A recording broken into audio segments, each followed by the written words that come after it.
Pokemon is the biggest intellectual property brand in the history of the world. Okay, talking of trophy cards, I have a very special card right here in this case. Since the pandemic and the blow up, a lot of people came into it then and they stuck around for a bit, made their money, and then they left. What's the greatest horror movie of all time, in your opinion?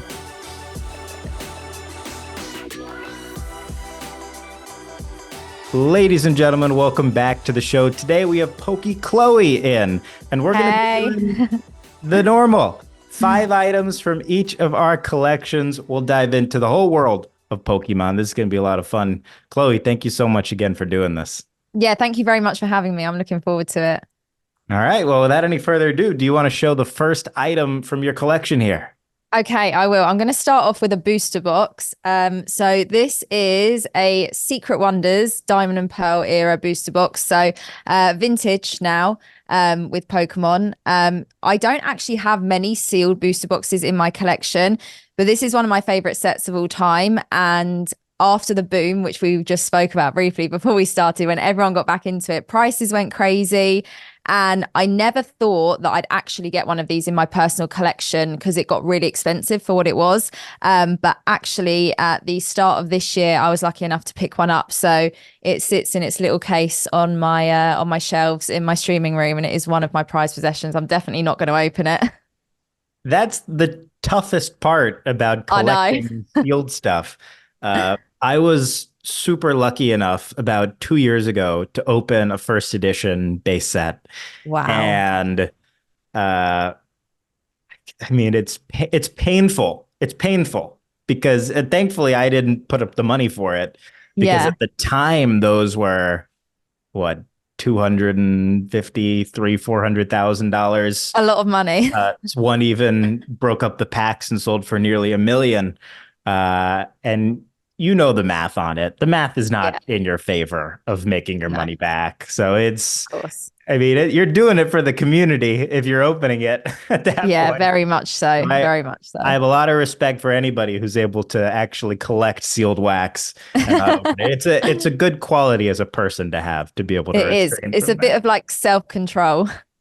Definitely. All right. So here's my first item, the Pokemon item. This is a card that when I found out it existed, I just had to have as many as I could possibly find. So I have about 15 in my collection of this card. Oh, wow. Okay. I think the pop is the pop of 10s. I have one of those in a safe, but I have a bunch of other grades. There are a couple hundred out there. Okay. It's the Picasso Touch from 1999. Awesome. It was originally called the Touch Change card, and it was, one of these trophy cards given out during contests. I think this one was for a father and son drawing contest. But so cool. Everybody thought that the guy looked like Picasso, so it just is known and even says on the label Picasso Touch, even though that's, wasn't originally the name of the card. And Pokemon, especially this is 1998, did not make anything with other companies' intellectual property or people. They still really don't do people. That's super rare. So when I found out about this, Picasso, the greatest artist of all time, I had to have as many as I could find. So I love that card. That's awesome. I love that. All right. You want to show off your next item? Okay, talking of trophy cards, I have a very special card right here in this case. So this is a card that I actually own with a good friend of mine and business partner, Dean. So back in 2022, we went to the London World Championships for Pokemon, and we met lots of great people there, had a great time. And at the World Championships, the winners get cards. So you get first place, second place, third place, fourth place. So we managed to get connected with one of the winners who won first place in the TCG, and we put an offer in to buy his card. And after a lot of back and forth, we had to travel to Europe to get the deal done and all sorts of stuff. We managed to secure it. So we picked it up. We picked up a #1 trainer. So here it is from 2022. And we bought it raw. So it wasn't graded when we got it. And last year, we actually flew to PSA and walked it in ourselves, and it hit a PSA 10, which is absolutely insane because there is very, very limited number of PSA 10 #1 trainers in the world. So yeah, we have the 2022 copy from London. And it's back here with us in the UK now, kind of where it started at the London World Championships. So Wow. very special card, and it's co-owned with a friend of mine. But yeah, it's quite a big journey behind it, which is why I love it so much because there was like a story to go along with it. That is amazing. What was how long were you trying to get that card? What was that process Um, like? it was like a few months of back and forth because there were other people interested in it. And obviously logistics, we had to travel to go and get it. So I think overall it was like 3 months, but once we finally agreed the deal, we went and got it. And it was, yeah, a very surreal moment being able to pick that up and own it. It's pretty Wow. crazy. That's awesome. It's so rare that whether it be sports cards or Pokemon cards or any card category, that there is something truly unique. That's Yeah. sort of the whole point of cards is that there are lots of them and everyone can have them, which makes things like that even more special. Love Yeah. that. All right. My next item here, a little American history. This is Ooh. George Washington in 1760.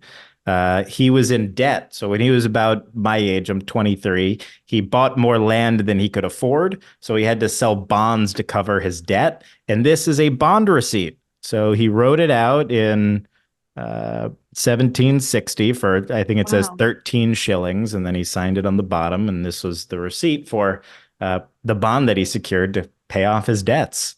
And Wow. there's only two of these. The other one is owned by the Smithsonian Museum, so the U.S. government. And then I've got the other one. Oh my, that's insane. That really is a bit of history there. I love history. Doesn't matter what category it's in, just the That's uniqueness incredible. and stories of it. That's what it's all about. All right, That's you want to awesome. show? Thank you. You Okay, want to show off the my third next item? item, Yeah. it's pretty big. So I am a really big horror fan and I love horror films and I love Halloween. And this is one of my favorite items. It's nearly as big as me. It is a figurine of Mike Myers. You can kind of see him with a few Yeah. of his masks, and it's still sealed in the original case. So this is a couple of years old, and this is something I will keep in my collection long term. It's I love Pokemon, which is all like really nice and sweet, and then I love horrors, like two extremes to my personality. But I have quite a few horror figures, but this is one of my favorites. It's pretty hard to get hold of, and it's still sealed, and it's like in perfect condition. Wow. That is cool. Something a little bit different. Horror stuff. Yeah. The only horror thing I've ever thought of, I remember uh one of the axes from The Shining sold in Oh, wow. auction that like went through the door. Yeah. That's cool. Movie props are I've thought about that with horror movies, but I've never thought about the figures. That's really Yeah. interesting. That's I have very quite a cool. few of them. I have like a lot of Mike Myers. It's my favorite film. I've actually got it on a bit of artwork back here. Yep. He's there with his knife. I've got Pennywise at the bottom. So yeah, I like to collect like Funko Pops as well. So I've got quite a few like horror Funko Pops and like actual figurines of the characters as well. What's the greatest horror movie of all time in your opinion? I love Halloween. I actually love the original Halloween films as well. I think some of the remakes can be a little bit like not as great, but yeah, I love the whole Halloween franchise. That's like one of my favorites of all time. Awesome. Great. All right. My next item here, switching gears again. This is Dwayne The Rock Johnson. When Oh he wow. was in college, he played for the University of Miami. And the University of Miami, in partnership with Bumblebee Seafoods Incorporated, made a set of cards that they gave No out to way. the local Miami fans, and I guess some students too, and everyone threw them away because it was a random college set. But the reason why some of them made it through is because there was another player on the team who ended up going to the NFL and ended up being a really good player and a Hall of Fame football player. But on that same team was Dwayne The Rock Johnson. So, a couple hundred of these are out there, and it's The Wow. Rock's only true sports card. That's Uh, crazy. and there it is. Yeah. I love that. That's Pretty something a bit funny. different. Very. Yeah. All right. Okay, my next item is this is a Pokemon card again, shock. And it is a card that I bought in a collection a few years ago now when I first started getting back into the hobby as an adult. I collected when I was a kid and then got back into it later on in life. And now it's like my full-time thing. So I bought this card raw in a collection. It's one of my favorite cards of all time. And I really, really wanted a PSA 10 copy of it, but at the time I didn't want to spend the money. It was quite a lot of money in a PSA 10. So I bought a raw copy and I sent it off to PSA, and I really I convinced myself it wasn't going to hit a 10, and it did hit a 10. So it's still in my collection now. It's the Coro Coro Mew. It's a Japanese promo and it's very, very sparkly, but it's shiny Mew. A lot of collectors love this card, and it's pretty cool because I actually have this card comes in like a sealed envelope, and I've got one of the sealed envelopes as well. That's So I have cool. one in here sealed and then I have one here graded. So I've got like both versions of it. I won't ever open this. I think I will continue to keep this sealed because I've already got one. I don't need another one. But yeah, it's kind of like the before and after, which is one of my favorite items in my collection. So what's the year on it? It is 2001. 2001. And at that point, they were sending them out in promo packs. Yeah, it's like a envelope. So it's got the Mew on the back and it's got like a little tear strip at the top. So you tear it Wow. off and inside is the card. So there is another Coro Coro shiny Mew in here, but I don't know if it will ever see the light of day because I think I'm going to keep it hidden away. Wow. And what did it take in 2001 to get the card? So Like, what did I'm you not have to actually do? sure where so it's from Japan originally. And I'm not actually sure whether you could buy them or whether they were just sort of given out at any point. But yeah, I just think it's a really cool item, like still having the original like seal of where it's from. If you hold it up to the light, you're not going to be able to see it on the camera, but like I can see the outline of the That's card pretty sitting in cool. the middle. Yeah. But obviously if I open it, you don't know what the condition's going to be like. It might be off center, it might not be perfect. So I've got my PSA 10 copy, so I'm happy that I have both variations. That's amazing. Yeah, actually, interestingly, these cards, they were you could win them through that contest, the drawing with fathers and sons. Yeah. But there were also these Pokemon magazines. I don't remember how many they did, but some of them used to include cards in them. Like there would Yeah. just be a card in like plastic inside the magazine, and they were all terrible condition. Those are the ones that you see that are like PSA 4, 5, 6. Yeah, really beat up. Uh, but yeah, there are some out there for that. All right. This next one, this is actually a piece of art. I wish it was the real thing, but maybe one day. This is the Honus Wagner T206 card. It's the most valuable, arguably, sports card in the world. If there were Mm. ever a, you know, grade above an eight that ever came to auction, it would be between, 20 and $100 million. Wow. But this is someone did artwork, like a little display of what it would look like pulling it out of the original tobacco box. This is a cool piece that I was sent. And yeah, the story is, I mean, it's one of the coolest stories ever. Back in the day, there would be cards in like little tobacco boxes, like the equivalent of, uh, you know, something pretty different today. And because Honus Wagner, who was one of the best baseball players at the time, the story goes two ways. One is either A, he didn't want kids buying tobacco to get his card, so he said to pull it. Oh, So none of his cards really made it into the boxes, and the rest were destroyed. That's why there's only, 20 or so in the world. Or some other people suspect that he just thought he wasn't getting paid enough money, so he put the axe in it and made them stop wow. producing it. But either way, there's only a couple of them, and the lore over the last 100 years has made that you know pretty cool. Which is interesting to me because when you compare it to Pokemon, obviously the Pokemon card brand is only 28 years old, like 30 years old or so. The first ones were, I mean, you know better than I, but like 96 or Yeah. so. Um, so just imagine what it'll be like after 100 years.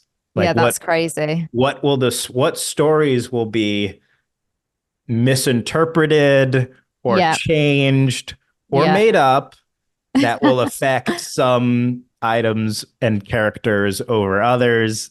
Yeah, it's Yeah. going to be really interesting. That's crazy to think about. Definitely over that period of time as well. By the time in 100 years, there won't be people to confirm whether that's really the story or it's not the story. So no one Exactly. will ever know. No one will ever know. Although your YouTube videos will still be around, so maybe they can. Exactly. Yeah. Hopefully someone That's right. watches them. Yep. Yep. Okay, so my next item is another Pokemon card. This is a pretty cool card. Around the time of when the E series sets came out, so that's like Skyridge, Aquapolis, Expedition. They are pretty big vintage sets in the Pokemon era, and you could use them. They're called E series because they related to the e-reader devices, and they made sample cards to make sure that the cards could be read in the e-reader before sort of releasing the actual cards. And this card, you can't, I don't know if you're going to be able to see it on the camera, but it has the word sample written in the bottom Oh corner wow. here. And there was only so many of these made. And this is actually my favorite Pokemon, Chansey, just happened to be one of the cards they made the sample of. There's a Pikachu, there's other Pokemon as well. So yeah, there was only like a select number of Pokemon that were used for the cards. One of them happens to be my favorite Pokemon. And this is a PSA 10 copy as well. So fairly low pop. It's just a really cool item to have in the collection. Like with Pokemon, you can collect cards that get pulled out of packs and all the promos and all things like that. But I like to collect some of like maybe the not as known and sort of the rarer items as well. If I can get my hands on them, obviously, sometimes that's harder to do. Sometimes they're very expensive. But yeah, I was lucky to add this to my collection a couple of years ago, and yeah, that sits in my my personal collection case and is one of my favorites. Very cool. That's awesome. Yeah, samples are hard to come by. Yeah, Yeah, something a bit different. very different. Yeah, I remember I had a phase where I was super into convention Okay. Pikachus. Ah, This okay. was a moment in time for me. And yeah, I went after like all the different E3s and uh like Pikachus that were given out in the early Yeah. 2000s at gaming conventions. Oh, Right. amazing. Yeah, I think samples and special stamps are that Yeah. about as cool as it gets to differentiate. All right, my last item here. This is what I believe is the only Abraham Lincoln PSA 10 Oh, wow. signature out there. And it's on an original appointment, appointing the Postmaster General, it's like the guy that runs all the mail in the United States, about 4 years or 3 years before he was assassinated. And you can actually still see the red in the presidential stamp a little bit on the seal. It's better when you hold it up to light in person, but yeah, that's I probably seem like such an American to you with all this American history, No, but it's crazy. Like there's some of these items are so old as well, and you have them like graded and encapsulated. It's really cool to see. yeah, about 5 years ago, you wouldn't see any historical stuff in cases, but since younger people have started to buy more, obviously Yeah. that has changed. No, that's incredible. Yeah, I love that stuff. Awesome. I can't wait for, people in the year 2228, which is literally what the equivalent is of how old these are. I That's mean, insane. what the Washington was 1760, so that's what 250 years ago or so. Yeah, so that would be So like yeah, into the future. 220 years from now would be the equivalent for a Pokemon Wow. card as old as that. Oh my gosh. I can't wait. I can't wait. I won't be here, but No, but we can think hopefully, about it. yeah, hopefully there will be other collectors that will. If there was an item out there, like if you could have any Pokemon item in the world, what would that one item be for you? There is a card. It's called the Snap Chansey. So there's the Pokemon game, Pokemon Snap. And back in the day, there was a contest where people could send in their favorite like stills from the game. So like you snap a picture in the game, basically. And the Snap cards, there was only a very limited number of them given out to the winners. So there's a Snap Pikachu, Chansey, Charmander, Squirtle. There's a few others. They are very, very hard to obtain, very expensive, but occasionally you'll see one come up on auction. Normally, a lot of them are graded by now. People who have got them have graded them. So Chansey being my favorite Pokemon, it's kind of like what we would call in the hobby like a grail card. it to me it's just like it's almost unobtainable, which makes me want it even more. So maybe one day I'll be in the position where if one did come up on auction again, I could go for it. But yeah, that would be sort of like a big item that I'd like to go for. That's awesome. I want to ask you, how do you feel about the state of Pokemon collectors? Because it obviously there have been collectors for the last 20 years Hmm. all over the world. Pokemon is the biggest intellectual property brand in the history of the world. Yeah. But there is this huge rise in the card space, like we were mentioning earlier in Yeah. 2020, 2021, because of the pandemic. Yeah.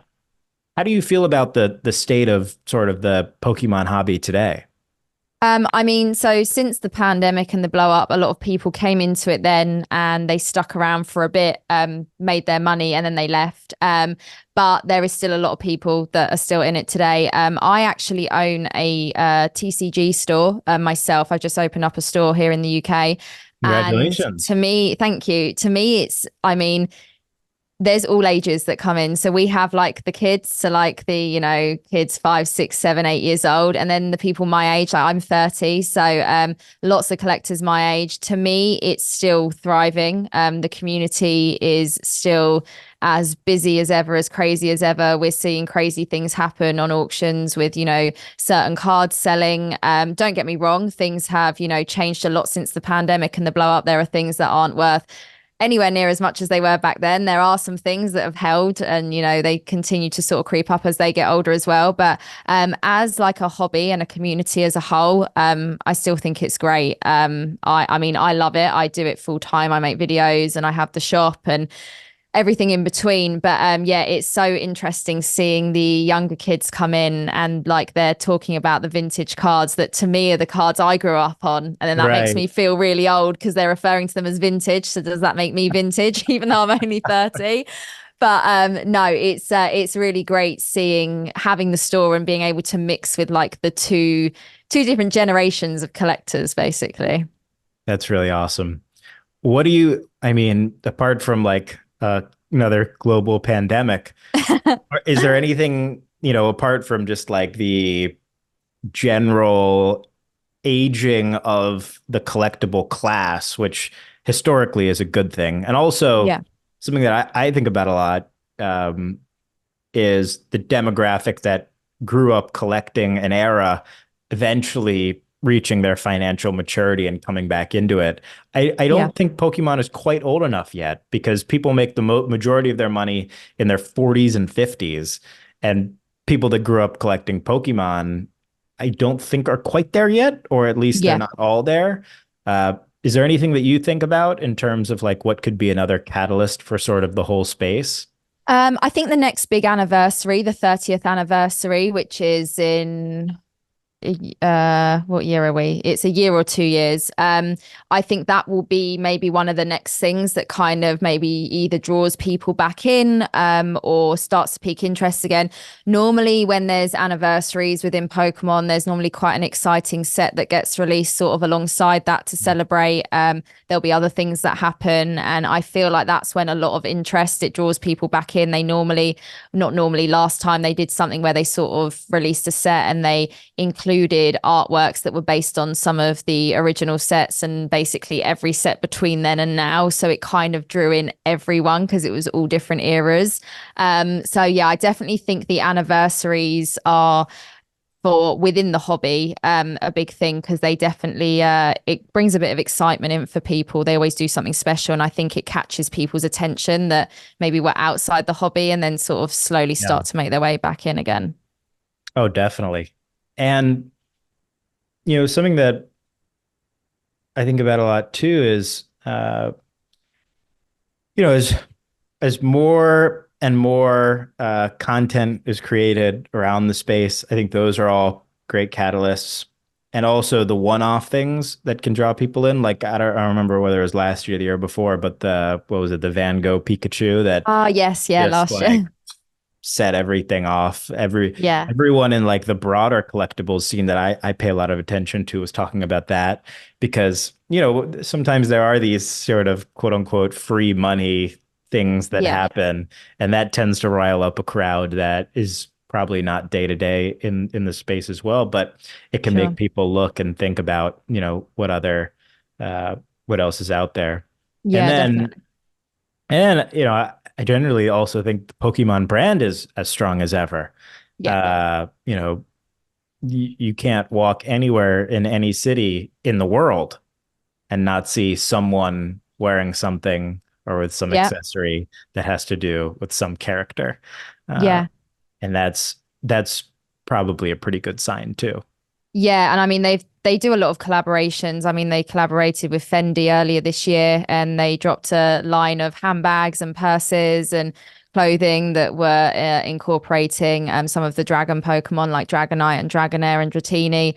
That was really popular. So you're like them mixing the fashion world with the Pokemon world.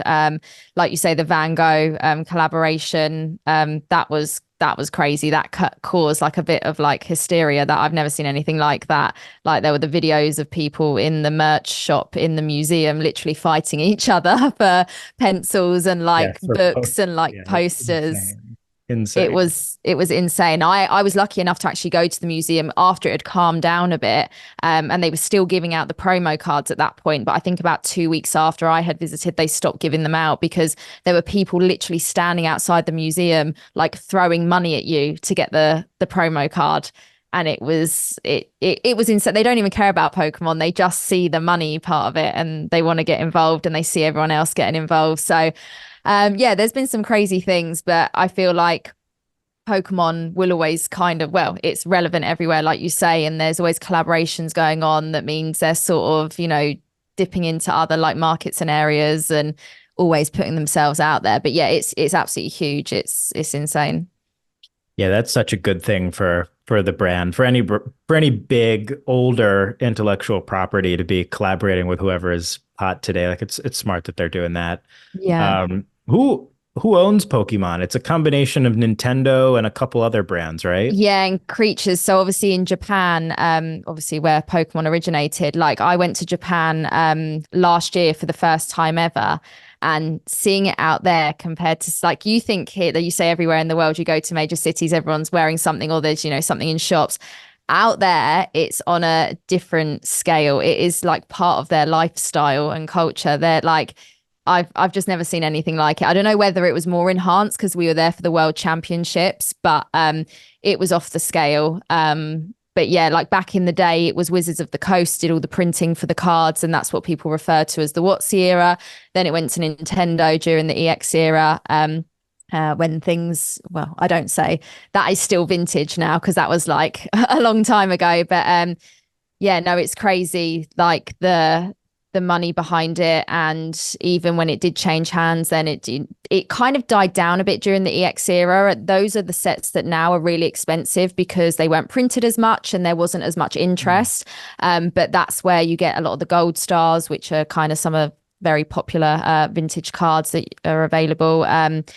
Yeah, it's insane to see it progress over the years, but it hasn't got any smaller or any quieter. It's only just exploded more and more and more. So cool. Love it. Well, you're awesome. Thank you so much for doing this. Thank you so much for having me. It's been great.